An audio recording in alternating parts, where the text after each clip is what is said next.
Ang aking pong pamilya ay hihingi po ng paglibing po sa aking tiyo, Macario. Hihingi ko po sa inyo ng konting tulong. Isang malungkot na umaga po para sa ating lahat. Ngayong umaga lang po ay nabalitaan ko na wala na si Kuya Maki, yung ating inihingi ng tulong. At pupuntahan po natin siya ngayon sa kanyang tahanan. Pero siya po ngayon ay kasalukuyang nasa puneraryo pa. Bisitahin po natin ang kanyang mga naiwan.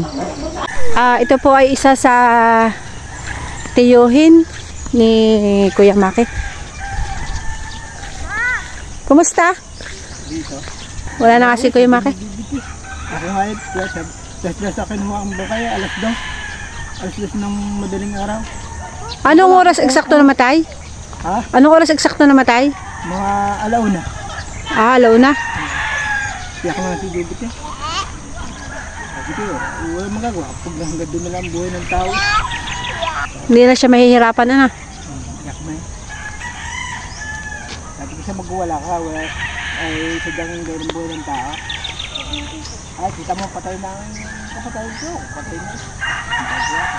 Mga kababayan, ito yung nakakamiss na daan, yung kanto papunta kay Kuya Maki pag magdadala tayo ng mga tulong na inyong pinaabot. Pero sa ngayon ay wala na nga siya. And nakakamiss lang na may bitbit tayo na kaunting tulong para sa kanya. Ngayon naman ay kukumustahin naman natin ang kanyang laman.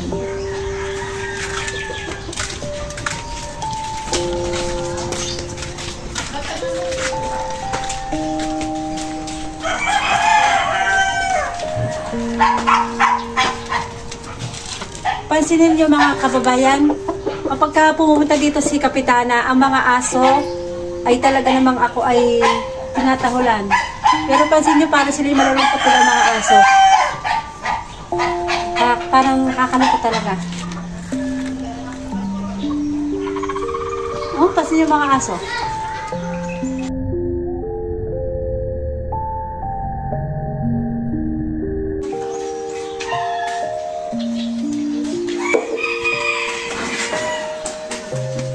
Nandito po tayo sa tahanan ni Kuya Maki. At wala pa po siya at kasalukuyan pa po inaayos ang kanyang mga labi. Dito po sa bangka ito, huli nating nakita na maslan na talaga naman siya ay sa pagtawag ko sa kanyang pangalan ay natingin pa siya, nakakarinig. Noong isang araw lang po yung aking vlog, pero ngayon po ay wala na siyang mararamdaman sakit, wala nang hirap, nakatalaga na sa ating Panginoon. Sa lahat po ng tumulong, ina-appreciate po ng kanyang pamilya, pati na rin po ang mga ipapadala niyong mga tulong para sa kanyang burol.